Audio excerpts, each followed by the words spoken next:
Hello students, I am Dr. Preeti, Faculty of Commerce and Management Department, Tagore PG College, Suratkar. Welcome to the Tagore I tutorial. Hope you all are good and safe. So today we will discuss about the topic stress management.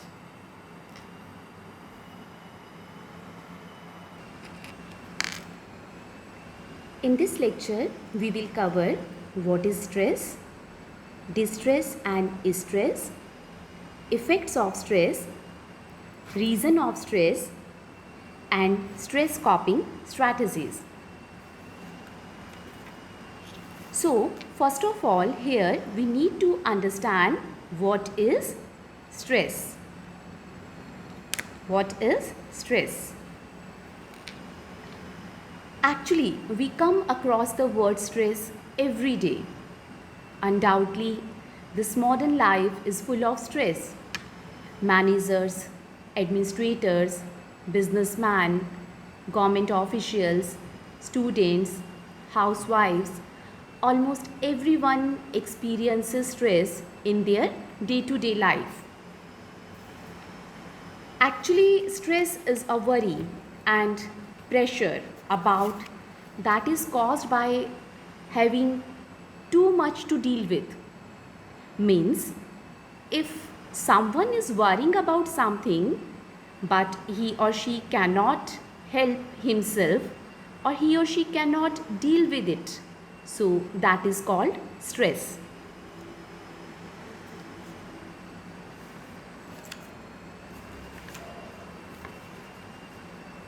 Stress is an experience. Stress is an experience that creates physiological and psychological imbalances within a person. Yes, stress is an experience that creates physiological and psychological imbalances within a person. Means stress is a body's reaction to any demands or changes in its environment. Actually, stress gets generated whenever there is a change in the environment.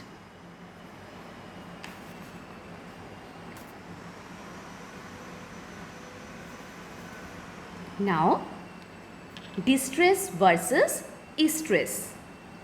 Distress versus stress. So here we will discuss about two types or kinds of stress, that is distress and stress. So first we will discuss about distress. Distress is a negative aspect of stress which occurs when we feel insecure, when we feel helpless, when we feel lonely, and the result we feel a little or sometimes too much stress. Stress. Now come to the term stress. Stress is basically a positive aspect of stress which occurs when stress is connected with some objective, some target, or some achievements. Now come to the next topic, that is the effects of stress. Effects of stress.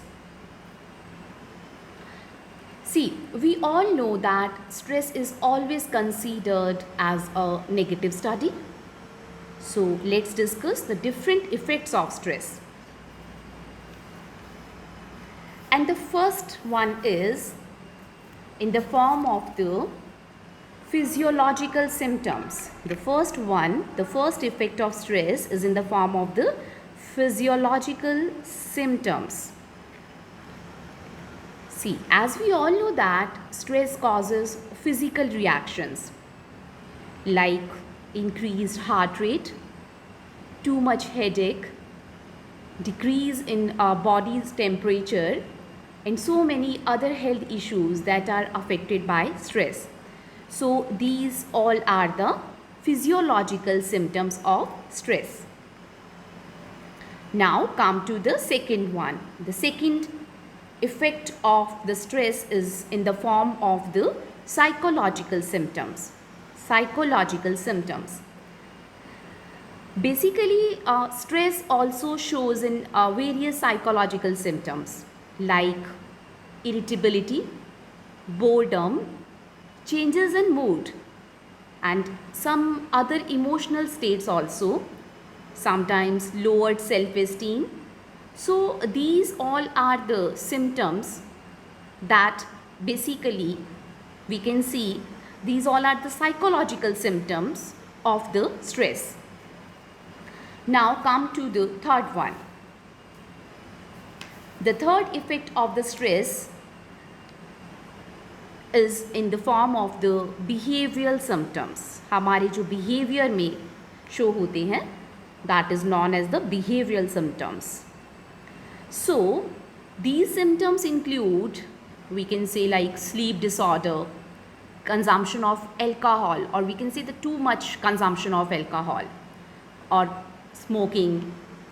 Even in extreme cases, when the individual is not able to manage with the stress, it may result in suicide also. So these all are the behavioral symptoms of the stress. Now here we will understand the next topic, that is about the reason of stress. Reason of stress. See, there may be different conditions in which people may feel stress. Conditions that tend to cause stress. Conditions that tend to cause stress are called stressor. So the first reason of stress is the individual stressor. The individual stressor. So there are many reasons of stress development at the level of individual. So let's discuss about that.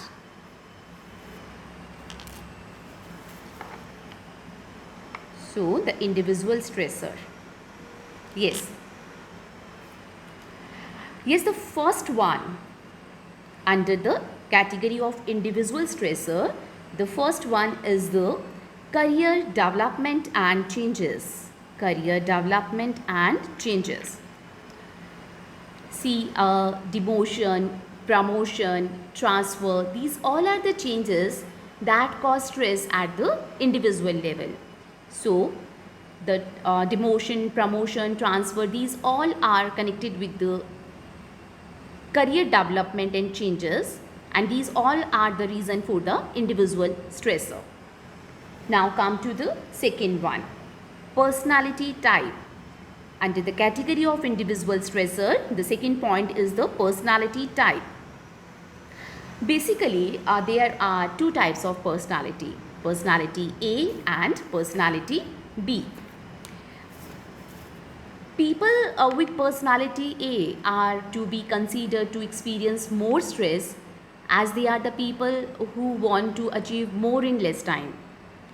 So people with personality A are to be considered experience more stress.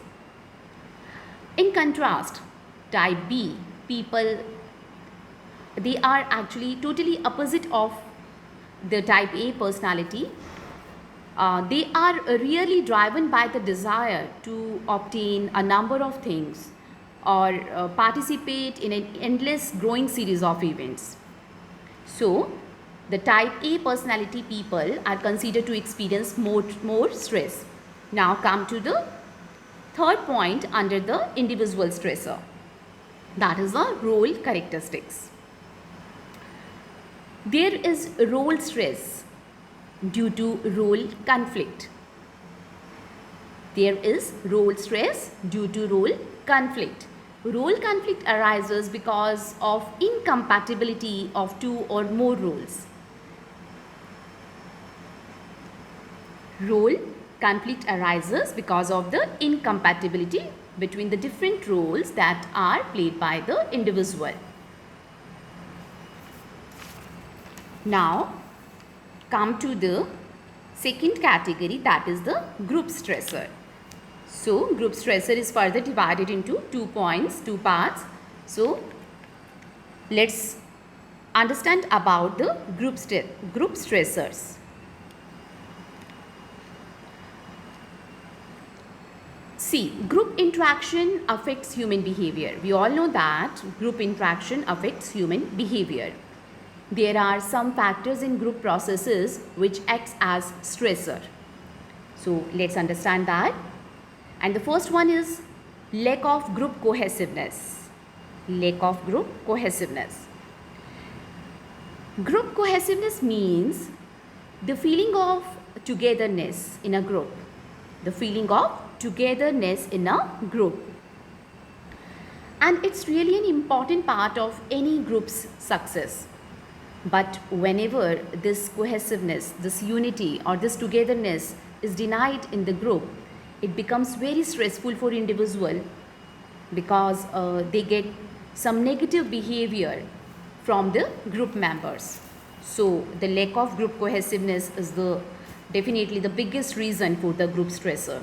Now come to the second one. The second point under the category of the group stressor is the lack of social support. Lack of social support. Whenever individual gets support from group members, they feel highly satisfied. Yes, it's a biggest truth that whenever the employees or the individuals get support from their group members, they feel highly satisfied. But when the support is missing, definitely individual face the stress, and sometimes the stress is really too much. So here we have discussed the two reasons under the category of the group stressors.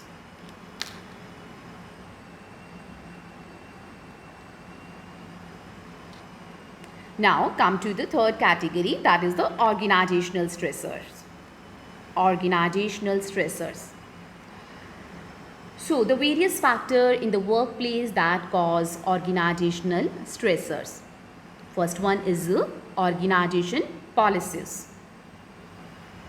Organization policies. See, policies basically providing guidelines for actions in the organization, right? Sometimes it happens that policies are not clear or not favorable, which affect the functioning of individuals adversely. Sometimes it happens that policies are not so clear, or we can say it's not favorable from the individual point of view, from the employee's point of view, that affect the functioning of individual adversely, and they may experience stress. So here we can say that the organization policies are the reason for the organizational stressor. Now come to the second point under the category of organizational stressor, that is the task demands. Task demands. Task demands are factors associated to a person's job, like working conditions, like job profile, job demands. So these all are the conditions, these all are the factors. Sometimes the working condition of the employee, sometimes the job profile itself, sometimes the job demands. So these all are the reasons that create the organizational stressor. Now come to the third point under the category of organizational stressor, and that is the organization structure. Organization structure. See, sometimes the structure of organization is not appropriate, like lack of opportunity of participation in decision making. Means there is a lack of opportunity for the employees to participate in the decision making process of the organization. Or we can say that high degree of centralization, means the whole power is centralized in the hands of the top management only.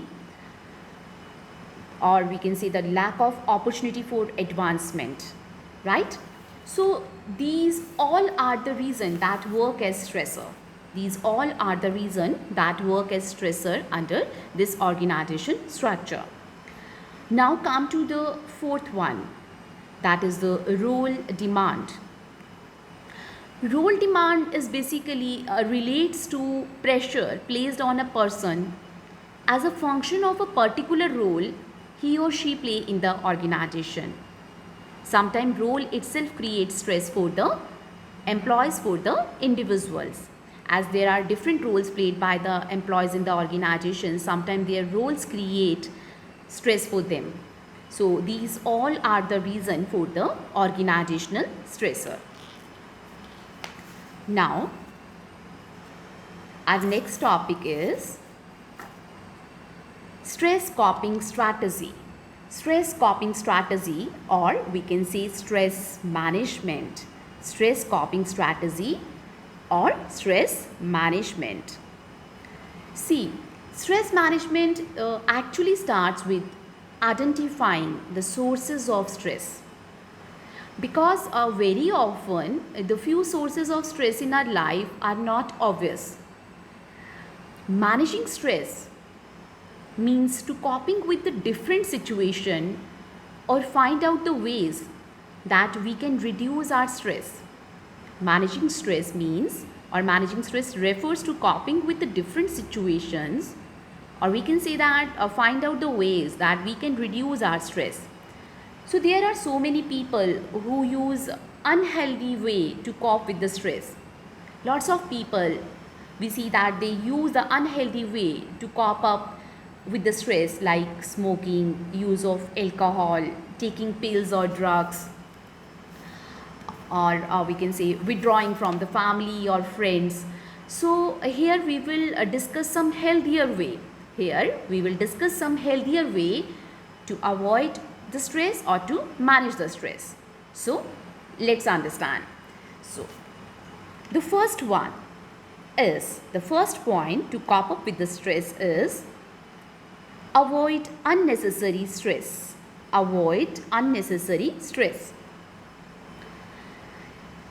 It is always advisable to avoid unnecessary stress by avoiding people who gives you stress, or we can say by control of our surrounding environment, and we can say that getting over the conversation which act as a reason for stress, right?